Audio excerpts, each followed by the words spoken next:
Welcome back to movies explainer. आज हम एक थ्रिलर मूवी के बारे में बात करेंगे जिसका नाम है थर्सडे। मूवी की शुरुआत करने से पहले अगर ये वीडियो आपको अच्छी लगी तो इसे लाइक, कमेंट और शेयर जरूर करना। वीडियो के नोटिफिकेशन के लिए बेल आइकॉन प्रेस करना ताकि आप कोई भी वीडियो मिस ना कर पाए। So let's start the movie. ये एक ऐसी मूवी है जो हमारे मेन कैरेक्टर कैसी के लाइफ में एक ही दिन में होती है। कैसी जो एक मैरिड आदमी है जिसकी क्रिस्टीन नाम की एक ब्यूटीफुल वाइफ है। वो 5 साल पहले मिले थे और तभी कैसी एक कॉन्फिडेंस से भरा बंदा था जिसने क्रिस्टीन को अट्रैक्ट किया था। वो दोनों फास्ट रिलेशन में आए थे, लेकिन अब उनके बीच वो रिलेशन मजबूत नहीं रहा, या यूँ कह सकते हैं कि उनके बीच का वो स्पार्क ही चला गया था। एक रात कैसी को अपने दोस्त का फोन आता है जिससे वो पिछले 5 सालों से कांटेक्ट में नहीं था। उसके दोस्त का नाम निक होता है। उसने कैसी को ये बताने के लिए फोन किया था कि वो कुछ दिनों के लिए रहने के लिए उसके घर आ रहा है। कैसी उसे अपने घर में रखने के लिए कंफर्टेबल नहीं था,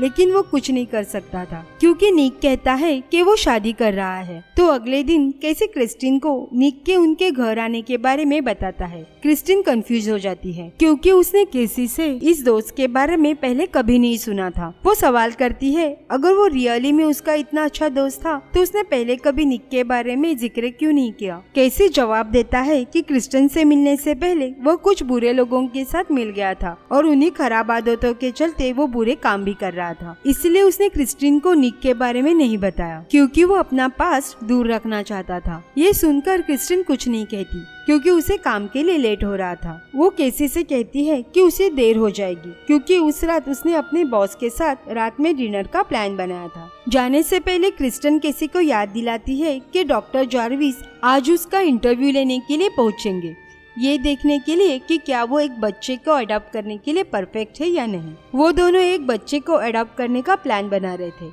इसीलिए कैसी को ये इंटरव्यू पास करना बहुत इम्पोर्टेंट था।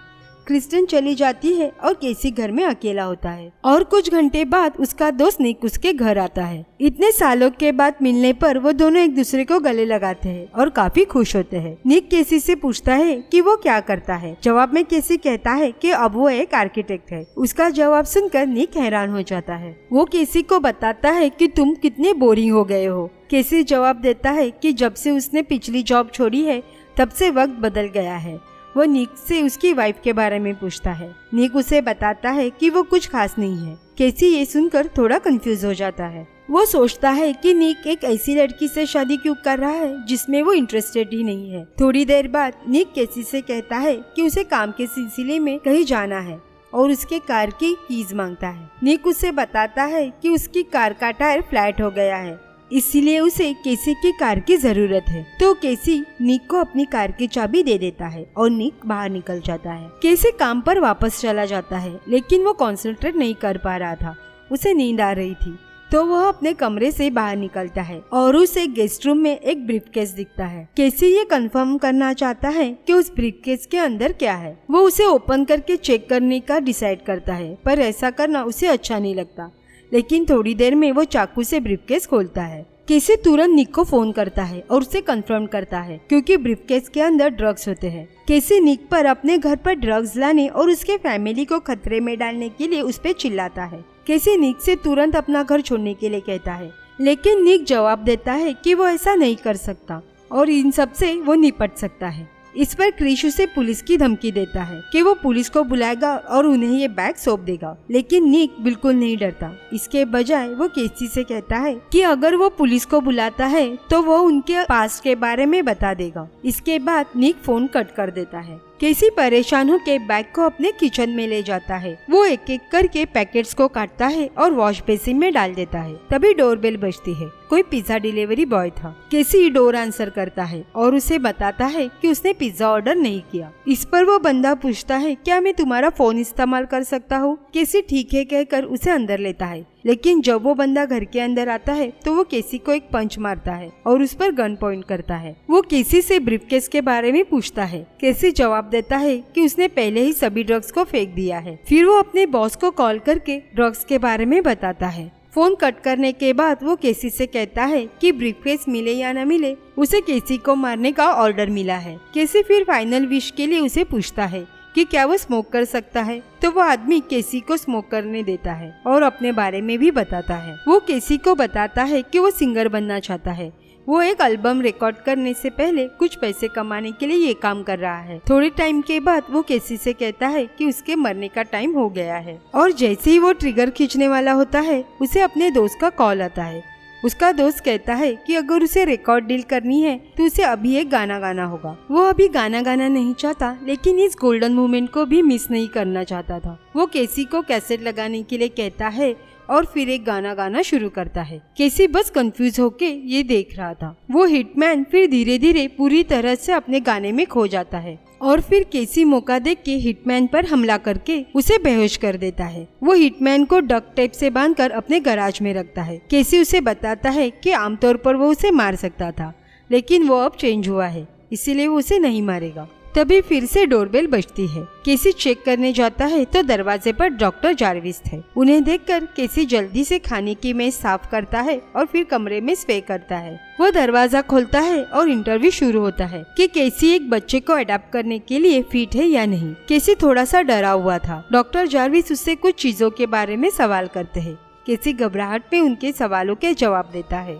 लेकिन तभी गैरेज से कुछ आवाजें आती है। उस हिटमैन के बारे में डॉक्टर जार्विस को कुछ पता न चल सके इसलिए केसी गैराज में चेक करने जाता है। गैराज में चेक करने पर हिटमैन गैराज के दरवाजे पर जोर से मार रहा था तो केसी के पास उसे उल्टा लटकाने के अलावा कोई ऑप्शन नहीं था। इंटरव्यू में वापस लौटने के बाद उनके घर में और एक गेस्ट आया था। इस बार यह डलास नाम की एक ब्यूटीफुल लड़की होती है। वो केसी से कहती है कि वो निक की दोस्त है। केसी उसे बताता है कि निक घर पे नहीं है और उसे जाने के लिए कहता है लेकिन डलास अंदर चली आती है। ये सोचकर कि डलास केसी की दोस्त है, डॉक्टर जार्विस उनका वेलकम करते हैं और केसी के बारे में उससे कुछ सवाल करते हैं। केसी निक को फोन करके डलास के बारे में बताता है। इस बीच डॉक्टर जार्विस डलास से केसी के पास्ट लाइफ के बारे में पूछते हैं। तब डलास बताती है कि केसी निक के साथ एक ड्रग डीलर का काम करता था। वो एक ऐसा ड्रग डीलर है जो किसी से नहीं डरता था। वो बिना पलक झपकाए किसी को भी मार देता था। केसी की सच्ची कहानी सुनने के बाद डॉक्टर जार्विस वहाँ से जाने लगते हैं। केसी उन्हें रोकने की कोशिश करता है क्योंकि डॉक्टर जार्विस उनकी आखिरी उम्मीद होते हैं लेकिन डॉक्टर जार्विस उसकी एक नहीं सुनते और वहाँ से चले जाते हैं।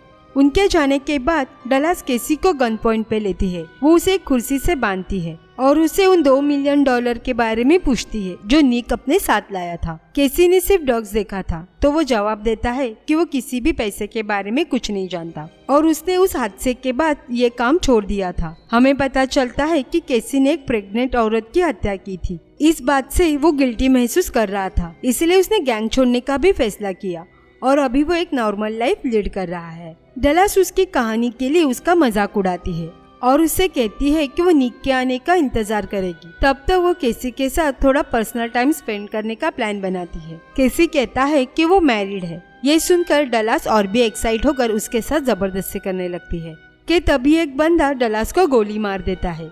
इस बंदे का नाम बिली होता है। डलास की तरह वो भी निक का दोस्त है और पैसों के लिए यहाँ आया है। वो केसी को बताता है कि निक ने एक पुलिस वाले से $2 मिलियन चुराए थे और उसने कई छिपा दिए हैं। बिली को लगता है कि केसी जानता है कि पैसे कहाँ है, इसलिए वो केसी को पैसे के बारे में बताने के लिए टॉर्चर करता है लेकिन तभी उन्हें पुलिस का सायरन सुनाई देता है।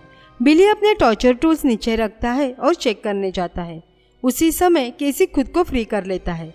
वो डक्ट टेप को काट देता है और फिर रसोई से एक पैन लेके आता है। उसे डाउट ना है इसलिए ठीक पहले की तरह बैठता है। बिली वापस आके केसी को बताता है कि पुलिस उनके नेबर के पास आई थी। वो टॉर्चर टूल्स उठाता है और फिर टेबल पर डक्ट टेप नोटिस करता है। वो जान जाता है कि केसी ने खुद को फ्री कर लिया है और इससे पहले कि बिली कुछ कर पाए केसी उसे फ्राइंग पैन से मार देता है। केसी उसे कुछ और बार मारता है और फिर बंदूक तानता है। केसी उसे ऑलमोस्ट मारने ही वाला होता है लेकिन वो ऐसा नहीं करता तो वो उसे गैराज में ले जाता है और हिटमैन की तरह उल्टा बांध देता है। उसके साथ ये सब क्या हो रहा है ये सोचकर केसी पागल हो रहा था। तभी उसे निक का कॉल आता है जो कहता है कि वो शहर छोड़ के जा रहा है। इस पर केसी इरिटेट होकर निक को पहले घर आके सारा मेस क्लियर करने के लिए कहता है। निक जवाब देता है कि जिन लोगों से उसने ड्रग चुराया था वो उसके पीछे थे, इसलिए उसे अपनी जान बचाने के लिए शहर छोड़ना होगा। फिर निक उसे यह भी बताता है कि जिस पुलिस वाले से उसने पैसे चुराए थे वो तुम्हारे पीछे आएगा। तभी केसी को फोन में गोली की आवाज सुनाई देती है। गोली निक को लगी थी। निक केसी से माफी मांगता है और उसे अपनी जान बचाने के लिए फ्रांस जाने के लिए कहता है। फिर वो दोनों दोस्त गुड बाय कहते हैं और कॉल कट हो जाता है। केसी अपने घर से खून साफ करता है और कपड़े भी चेंज कर लेता है। जिस पुलिस के बारे में निक ने उसे बताया था वो भी केसी के घर आता है। उस दिन केसी से मिले बाकी सभी लोगों की तरह वो पुलिस वाला भी उसे पैसों के बारे में पूछता है। केसी उसे भी सेम आंसर करता है कि उसे नहीं पता। पुलिसमैन केसी पर बिलीव नहीं करता। वो केसी से कहता है कि अगर वो शाम 7 बजे तक पैसे लाने में कामयाब हो जाता है तो अब तक जो भी हुआ उसे वो जाने देगा।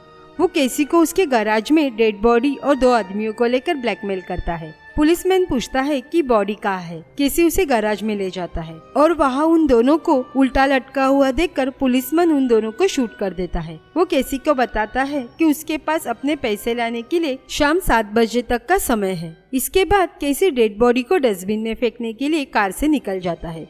अपने घर वापस जाते समय वो देखता है कि निक की कार अभी भी वही है। वो टायर को देखता है और उस फ्लैट टायर के बारे में सोचता है जिसके बारे में निक ने उसे बताया था। केसी टायर को काट देता है और वहाँ उसे $2 मिलियन मिलते हैं जो हर कोई ढूंढ रहा था। वो पैसे देखकर मुस्कुराता है और फिर उसे निक ने रखा हुआ एक गिफ्ट बॉक्स भी मिलता है। उस बॉक्स में 2 वॉच थी जो निक की ओर से केसी और क्रिस्टीना को उनके शादी के लिए गिफ्ट था। निक और केसी सच में अच्छे दोस्त हैं। निक जानता था कि केसी को पैसे मिल जाएंगे। इसके बाद केसी हिटमैन या पिज्जा वाले का फोन लेकर उस ड्रग डीलर को कॉल करता है जिससे निक ने ड्रग चुराया था। केसी उन्हें बताता है कि अगर उन्हें ड्रग चाहिए तो उसके घर ठीक 7 बजे आना होगा। आखिरकार शाम के 7 बजते हैं। पुलिस केसी के घर पहुंचती है लेकिन वहाँ केसी नहीं था।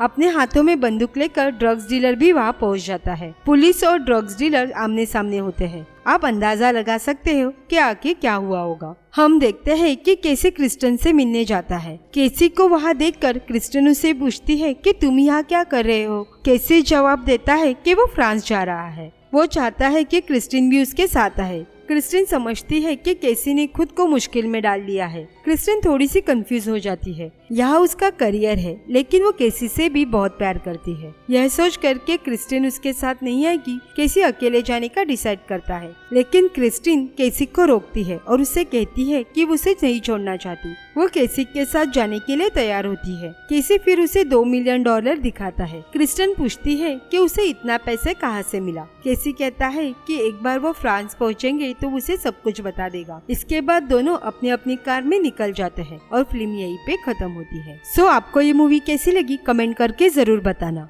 एंड अभी तक किसी ने चैनल को सब्सक्राइब नहीं किया हो तो प्लीज सब्सक्राइब कर दीजिए। ये हमें और वीडियो बनाने के लिए मोटिवेट करता है। मिलते हैं नेक्स्ट वीडियो में। Thanks for watching.